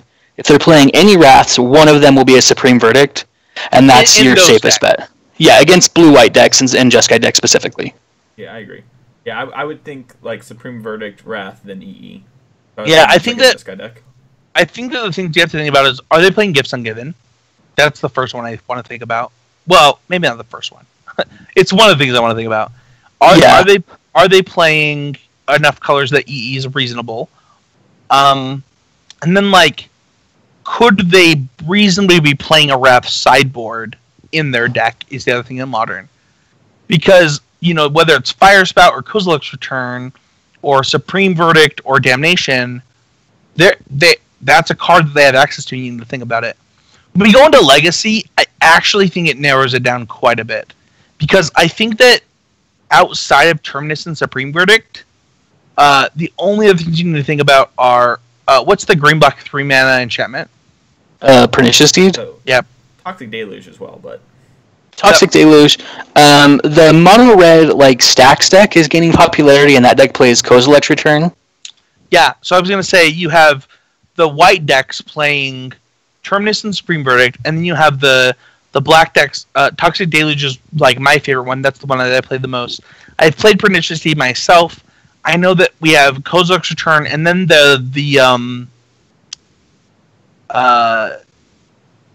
it's Pyroclasm, but it's different. What is the rough tumble? Is that what it is? Yeah, rough. The one where it's basically you just cast Pyroclasm. The rough side is the only side that gets cast, but it's 2 damage to all creatures without flying. Yeah. And then Tumble costs 800 mana, and it's damage to all creatures with flying. Yeah. So you have to think about what could my deck be cast against me, and Legacy gets very specific because the format it only wants wide nets. It's like, well, and it's also a format defined by efficiency, right? So like you really can't play inefficient cards in Legacy. So it's a format of best ofs. Like the best version of every effect is all that really is going to be able to see play. Yeah, and to that being said, let's say that you play against like what's the veteran explorer decks called? Nick Fit. Yeah. Oh no. You're playing against that's what I'm thinking of. Nick Fit decks, right? So like what you need to think about is like they're not gonna cast cards that exile anything, right? Because they want their veteran explorers to die. So you need to think about like what could this deck reasonably play? A really good example of this is like the Steel Hellkite decks, right? They're going to play Oblivion Stone, not All Is Dust. Whereas if you play Modern, you actually might need to think about All Is Dust. And it's about that efficiency that Casey's talking about, where it's like, what spot in their curve fits their Wrath effects? I actually think that Hearthstone does a really good job of teaching this for Legacy specifically. Because like you know exactly what cards your opponent is going to be playing. Right. So like if you lose to some random effect in Legacy, it's like, all right, whatever. Like I don't care. I now know about this. This secret tech that they got me with is whatever. Right? Holy light. Get got. Where in Hearthstone, every deck has a Wrath effect, and it kind of feels similar to that in Legacy and Modern, where like you need to think about it, and then once you've thought about it, like you can play your turns accordingly. Does that make sense? Yeah, like every deck's Wrath effect is like you know the mana. It is what it is. Yeah. Right. Like if I'm playing against Mage, I need to think about Fire Strike in the 3-mana one. Whatever. If I'm playing against, I need to think about Brawl. You know, Hearthstone actually does a good job of teaching that to Magic players as far as like understanding what part of the curve you need to play around. Yeah, and playing around cards like Defile, for example. You want to? I mean, that's the most unfound card in the history of Hearthstone. So, you know. That's so extreme. I don't even know cards. I don't know if it's in the top 50, but it is. It's a card that just makes you feel stupid, I think is what it is. Yeah, the number of times where I've like played a creature and didn't end my turn and like, oh my gosh, if they have Defile. Yeah, and you just like look at your board and see 1, 2, 3, 4, 5. You feel so stupid. You're like, why did I do that? Yeah. The best thing on the other side, and they play the one toughness, and you're like, oh. What else do you define as unfun other than the fact that like when you screw up, you're the dumbest human on the planet? But I actually think that when you think about like Hearthstone and the way that Modern and Legacy play out, you get into this tempo thought, right? Where it's like, what did I do that either like Toxic Deluge is a really good example, right? Where it's like, all right, if they Toxic Deluge, do I just lose the game on the spot? Like, is this game over? Or did I make a game plan that beats that kind of effect? Because oftentimes in those type of games, if you can play around it accordingly, you can actually force your opponent to make that type of play that puts them at a disadvantage. Yeah, I mean, there's the classic thing with playing around Wraths is there is a lot of benefit to like actually just making them have it, right? And that's true of every Wrath that's ever existed. Like you want to say, okay, well, do you have it? And if they don't have it, the game just ends. And if they do have it, hopefully you still have a plan to rebuild from it, right? That's the best decks at beating Wraths can do both. I want to talk about curving out really quick. You know, when we think about tempo against Wrath effects, you know, you think about playing 1-drop, 2-drop, 3-drop, right? And it's like, well, if they Wrath me, I'm in big trouble. And it's actually no. If you can save the 1-drop and 2-drop in your hand that are saved from this Wrath effect by playing that 3-drop or 4-drop, that actually puts you in a better position. Mm-hmm. Yeah. Yes. Yeah, for putting them in a position where they have to answer it, and then after you answer, you're like, all right, have another one. It's very powerful. So how do things like, Casey, we've played a lot with Falcon Wrath Aristocrat and Thundermaw Hellkite and things like that. Those cards existed because they were in a world with Supreme Verdict, right? Right, and yeah, Falcon Wrath Aristocrat is a great example because that card made Supreme Verdict look comical, right? Because like, especially if you were playing it in like the Aristocrats or Black Red Zombies, which are the two main decks that played it, either like Supreme Verdict just said, you know, you lose 13 life when you cast it and the game is over. Or, if it was a bunch of humans, basically you would change the number of creatures in play, but not the amount of power, right? Because Falconwrath Aristocrat would just get +1/+1 counters. So that is a classic card at just making Supreme Verdict look terrible. So and then when we look at cards like Hazoret or Glorybringer, do those cards speak to that to you at all? Oh yeah, Hazoret definitely. Glorybringer is less good than Thundermaw Hellkite at like the post Wrath cleanup, just because it's a 4/4 instead of a 5/5, right? But it's still the same type of thing where it's like, okay, now what? Now how am I going to beat this? Now there's this new problem. What am I ever going to do about it? It's a host unto itself. Oh no, sorry. This basically, like, Glorybringer is big enough that it earns its own wrath or its own answer, right? Like, you can't just say, okay, I'm going to take hits from this Glorybringer for a few turns and see if he plays something else. It doesn't. You just die to that. How do decks that play mid-range or aggro game plans against those wrath type effects in those tempo games, playing the Planeswalker game, right? Whether it's Gideon or Nissa or whatever, Mason, Chandra, how do those decks take advantage of the fact that those wrath effects maybe only deal with creatures outside of Hour Devastation, or only, like, how do you gain that tempo or card advantage from that? Yeah, so like if you look for Standard, for example, if you're playing against like a blue-white control deck and you're playing like a Grixis Energy deck, if you go Siphoner into Warlord Virtuoso, you're threatening to draw a lot of cards and clock them every turn. So when you develop a Chandra, you're still developing damage and you're setting yourself up for that post-cleanup. We talk about how cards like Falconwrath Aristocrat was very good against Wraths, right? Chandra's very good too, because you play it, it hits them for a little bit of damage, and then they're forced to clean up the board, or you're going to keep drawing cards and keep hitting them for 4, and as soon as you do, it provides a way to accelerate to more threats, it finds threats, and it damages them. So it does all those things, and a lot of the Planeswalkers do the same thing. You look at Gideon Ally Zendikar, you couldn't play Wraths in that format because of Gideon. It was just too good at, like, the Wraths were too expensive, and Gideon was too good at punishing. Play Wrath, take 5. Yeah. Yeah, well, so you would play Wrath, or like, what was funny, especially like in the best Gideon deck, like the green-white tokens deck, they were playing Tragic Arrogance, so it was like a race to see who could Wrath each other first, because that Wrath was so insanely one-sided. Because I'm going to Wrath you, and then I'm going to kill your Gideon. Yeah, exactly. I'm going to Wrath you, and then I'm going to kill your Gideon with my Gideon, and yeah, what, like... So Wraths were funny in that format for a lot of reasons, but if you even look back to like last year, the Marduk Vehicles decks really made their best strategy against the green-black decks was to just be arrogance. Yeah, well, it was Fumigate, but it was basically Tragic Arrogance because like nothing in your deck died to it. Your deck was all Gideons and Chandras and Vehicles, like Hearts of Kirin. So all that you really lost was your Scrap Heap Scrounger that comes back anyway. One thing that I want to think about when we think about kind of what Casey just talked about is understanding the card advantage engine of this. So, we're obviously not talking about playing your own Wraths. We're talking about playing around Wraths. And one of the things that we talked about earlier is, like, how do I get my opponent to cast that Settle the Wreckage so that I don't lose 5 creatures? And the truth is that, like, I'm okay with losing 3 here in exchange for killing you in 2 turns, right? And understanding, like, I'm going to lose card advantage on a lot of these board states, but I need to do that in exchange for something. What is that something, guys?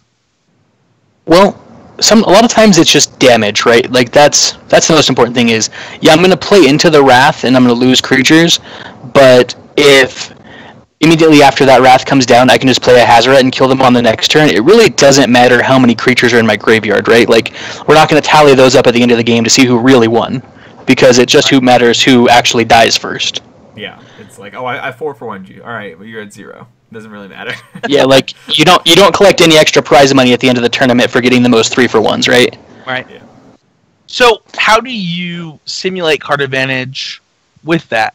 One of the things that I think of when I think of this is, like, Kari Zev is, like, a really good way to produce threats that, like, multiple threats at once, that it's like, all right, like, I'm going to pressure you with Kari Zev and Bomat Courier and say, like, okay, you can deal with these if you want, But if you don't, they're going to build me up to enough advantage that I don't care if you wrath me later. Yeah, exactly. Well, Karizev is just insane. It's difficult to block. You know, like you need 3 blockers just to be able to like actually soak up one attack from Karizev. That's insane. Yeah. And then it's a 2-drop that attacks for 3 basically. And unlike most of those, it's not a 3/1, which means it doesn't just die to everything. So. No, Karizev is a great card for playing around Wraths because it is just so much velocity just for a 2-drop. It's like a miniaturized Geist of Saint Traft almost. Yeah. How do you guys, when you're thinking of damage versus cards or things like that, I really liked what you said earlier about like this, like Glorybringer, this demands its own wrath, right? And I think that there are other cards that do that, right? Whether it's we talked about the 6-mana dinosaur Carnage Tyrant, or Bristling Hydra, right? But there are these cards that's like, you're never killing this unless you wrath me. And I'm going to play this and say, do you have a wrath? And then if you do, I'm going to follow it up with 2 more spells. And it's forcing them to 1-for-1 you, quote unquote, right? You play like a Servant of Conduit, right? Where it's like, I don't care if you wrath this. If you don't wrath it, it's going to do you 6. If you do wrath it, it doesn't matter to me. Then you play your Bristling Hydra. And I think that one of the things that people don't do is they think too much about the wrath, or they think too little about the wrath. And what you need to do is say, what does this game look like if my opponent has a Settle the Wreckage, or a Fumigate, or an Arrow Devastation, or a Bontus or Sweltering Sun? How do I win the games where they have those effects? Or what do I do if they just brainstormed after I cast a spell? Is it a Terminus? Am I going to lose to this Terminus? That's probably yes. But what do the games look like after that? And you need to construct the game so that you beat that thing. Yeah, exactly. Either having threats that survive the Wrath, you know, if it's something like Terminus or just a regular Wrath of God, that could be Planeswalkers. Or if it is just, you know, Fumigate, that's things like Scrap Heap Scrounger and Hazaret and Planeswalkers. Like, knowing that you have some strategy post-Wrath, or just cards that really barely care about getting Wrath, like the Scarab God and Scrap Heap Scrounger. Like, there's a lot of ways to beat them. You just have to build your deck accordingly, and especially your post-sideboard deck against these control decks. Making sure that you don't have things that just come in, don't do anything, and then get wrathed away as collateral damage. That's not the sort of thing you can afford to be having your deck against decks that are great at generating card advantage, like Wrath of God decks. Mason. Oh. I was going to say, one thing we didn't really talk about that I didn't want to touch on was that we talked about how like we're playing Servant into Hydra and force him to have it. But another thing you can do is you can like play 3 threats and have them settle and then play the Hydra. And having them play the Wrath on your terms and then present your threat that can only be by Wraths can really punish people. Yeah. I think Planeswalkers are a good example, right? Forcing them to play Wrath into your creatures, and then while they're tapped out, play that Planeswalker that's like, oh man, I really wish I had a counterspell up here. Like, it does the same thing. Well, and another thing with Settle the Wreckage specifically, too, is that you can actually use the mana advantage you gain from it to real advantage for you. Like, if you can hold back, like, 2 Rekindling Phoenixes to cast on, you know, your turn 5 after they settled 3 of your creatures, your opponent's probably not going to come back from that very easily unless you walk into the second settle with both of your Phoenixes, right? Right. Yep. Yeah. I think that one thing that we need to think about in all of this is what can we reasonably play around? Because at the end of the day, if like I look at my hand and I say, if they have a Sweltering Suns and after that they have a Harness Lightning, I'm never going to win. I'm not going to play around that Sweltering Suns. Because that's an unreasonable expectation to put on my deck. Is like, I can't beat both of these cards. So I need to figure out what I can beat and what I can't beat, and then play accordingly. Because too often we say, I'm going to play around this Wrath because it's correct to play around Wrath, when sometimes it's not. Sometimes you say, kind of like Mason said kind of early on, it's like, this is lethal. You have this settled. You didn't settle me the last 2 turns. And understanding that sometimes you got to take the risk. I think, as Casey would say, you got to risk it to get the biscuit. Does sound like something I would say. But too often we don't do that. We don't say, what can I beat? What can't I beat? And play accordingly. Because whether it's post-board and you're playing against Fire Spout, or whether it's pre-board and you're playing against Fumigate, you need to think, where am I in this game and what can I beat? Because if you don't think that, then you don't have any chance, right? You didn't actually plan out your turns. You didn't actually think about those things, Mason. Yeah, I definitely agree. You have to be an active participant in your game and be playing to win. And one of the things you do when you're playing to win is like, all right, if my opponent has Fumigate, can we win from here? Do I really need to play the second Whirl of Virtuoso, or can I just ride these out to victory? Yeah. Yep. Yeah, and I mean, if you just can't beat the Wrath, like, there are times where that can't happen, right? Maybe you only have like 1 creature left in your hand, and you're debating on whether or not you should cast it, so that you can have something left over for post-Wrath. Is that 2-1 or whatever really going to win the game on its own post-Wrath? Or is it potentially going to give them 1 fewer draw step to find the Wrath? Yeah. Right? Chances are, if they're going to be at like 10 life anyway, the 2-1 is just not going to win the game on its own. But if it can take away that 1 draw step from them to find the Fumigate, it's a lot better served just going into play. I hope that this was helpful for people that don't quite understand how Wraths are played. I know that we didn't go as deep as I wanted. We didn't quite have enough time. This could be you could probably do an entire podcast around Settle the Wreckage. You could probably do an entire podcast around Sweltering Suns. But I hope that what you learned is, think about the card advantage that you're losing and what it's worth to you. Think about the tempo and what you have in your hand and how you can play around those Wraths. Think about what you can and can't beat. Can you beat this card? If you can't, just ignore it. Don't even care about it. And move on from there. Our next Patreon goal, it's the beginning of the month, so I hate doing Patreon goal at the beginning of the month because it's not correct. We're at over $500 in subscriptions. It says we're under 400. That's not correct. We'll still be giving out our Card of the Week stuff. So next week, look forward to your Scarab God and Plus. Where can you find people? You can find Casey at CC Bloodthirst on Twitter. You can find Mason at Mason E. Clark. You can find me at Sons13H. You can find the podcast at the Constructive Criticism Family. You can find us every week on mtgcast.com, constructivecriticism.com, as well as the Manabase. You can follow the podcast at CCMTG. You can like us on Facebook at Constructive Criticism. You can join the conversations by joining the Constructive Criticism family. If you're a patron of $5 or more, you get access to the Constructive Critics group.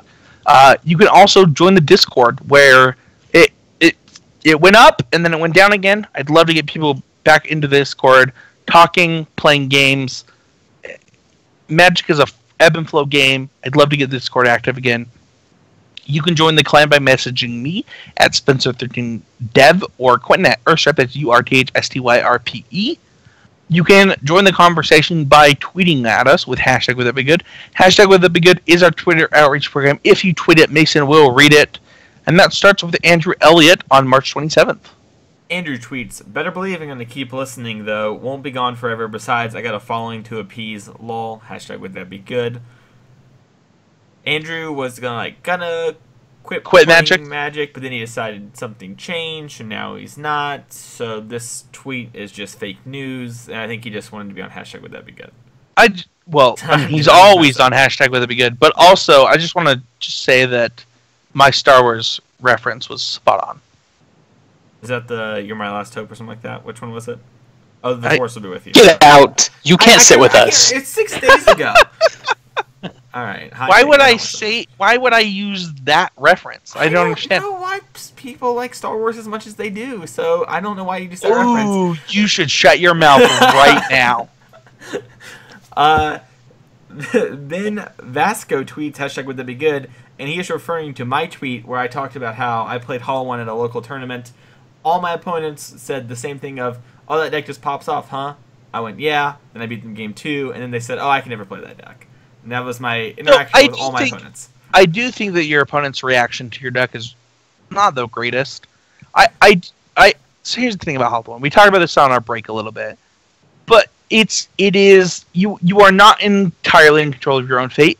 But the deck is built to maximize that, right? And you have to recognize when a deck is built to maximize what it's doing. So yeah, sometimes Mason's going to lose by casting Burning Inquiry, but sometimes he's not, and he's actually going to not more than he's going to. Yeah, and it's going to do that. I'm sorry, continue. No, go ahead. I was going to say one of the things is one thing I hear from a lot of people is your destiny isn't in your own hands, and to an extent that is true. I mean, you did choose to play this deck, so you've chosen more variants than a lot of decks have because 8 of your cards say random on them. But I don't really care if my destiny's in my hand or not. All I care about is playing the best deck, the deck I think is the best. And if that means I make less decisions that matter, or perceive the less decisions that matter, then that's what happens, and that's fine. I mean, this is literally the definition of Eldrazi Tron, right? Like, you're hitting. If you just have it, you can never lose. Yeah, this deck's better than Eldrazi Tron. That's fine. I mean, that's probably true. It's the same deck as Eldrazi Tron. Let's be honest. No, but it's way better than Eldrazi Tron. Here's I'll be the first to admit that my aversion to this deck has nothing to do with how good of a deck it is. It's 100% ego driven for me. My self-worth is too tied up in being able to take pride in the things I do and having a sense of accomplishment. The thrill of victory, having an earned victory in Magic means a lot to me, and I do not get that feeling from that deck. So I'm just miserable the entire time I'm playing it, whether I'm winning or losing. I just want to say, me and Casey were talking about that while Spencer went to the bathroom during the break, and I have thought that most people are thinking that when they're talking to me about the deck. Not most are brave enough to admit that Magic means that much to them. I just want to give mad props to Casey, because a lot of people would just talk around that. And I think a lot of them do think that, though. And to me, whatever. I just want to play Hollow Ones. Get in there. Boom! I love it when they start to collect extraction my Hollow Ones. I'm like, do you even know what my deck does? Moving on, Lonnie Dufflin tweets, tried out the Quiet Fish Snakes and Ladders deck, went 7-1 on the night. Hashtag would that be good? Hashtag mid-range combo. That would be good. I actually think that the Snakes deck is super underrated. I don't know what people's aversion to it is. It has a great mid-range plan. It has a great long game plan. Even though it's not the type of snack deck that I like to play, it's so good. What is people's problem with this? So I hear a lot of things. So the only one that I really accept as true criticism that I've heard said multiple times is the mana. We talked about that being bad, but people think that so some snake decks are just terrible if your snake dies on 2. This is not the case with this. That's not true. Yeah, well, a lot of people think that, though. It doesn't matter if it's true or not, Spencer. What matters is perception. Perception is reality. And it's perceived that if your snake dies on 2, your deck can't perform. I actually think that perception is not reality in Magic, because if people think that a deck is bad that is great, you actually have an advantage. So it's actually, perception is reality in, interacting with human beings. Yeah. Well, right? That's what we're talking about, though, right? We're talking about why are people hating this deck? That's what I'm saying. Their perception is about that. No, but that's not what I want to know. Okay, that's fair. All right, I accept your right, so people are wrong. Correct. Yeah. Well, and the deck feels cheesy, right? It is cheesy. Right, but people it's the same thing I was just talking. People. Right. Exactly. If I play a snake and then I play a Hidama's Climb and then I attack my opponent 2 or 3 times and then they die, I didn't get anything out of that. But here's the thing, Casey. I might break open your Magic career right here. You did outplay them because you chose the deck for the weekend, and you wanted to play a deck that did that. So you didn't outplay them, and you were so much better than them, Casey. It didn't matter the game moves, because before the tournament even started, you were predestined to win. So, and there was a time in my Magic career where I definitely did feel that way. When I was, and it was certainly the time when I was doing the best in Magic. I just actually didn't care what the games of Magic were about. I cared about winning matches. And that is something that's totally 100% valid, and that's what a lot of people choose to get out of Magic. Now that I'm not playing as competitively, I'm playing a lot more for my own enjoyment, I just don't get that out of that type of experience. Mason, what did you learn this week? I learned two things. One, Casey is a bigger man than a lot of people because he's willing to admit what we talked about a little bit ago with his ego. And seriously, I know I'm kind of joking here, but mad props. Like, a lot of people wouldn't say that, especially on a podcast. And the second thing I learned is that was a very awkward. You're dying. That's good. Yeah, I have the black lung. No, but the second thing I learned is just you have to be willing to, like, really think about what you're okay to lose to and accept. And it's something that I kind of knew, but, like, it's one of those things that you learn as a heuristic and you forget about. And talking about it in this training grounds kind of brought that back in my mind.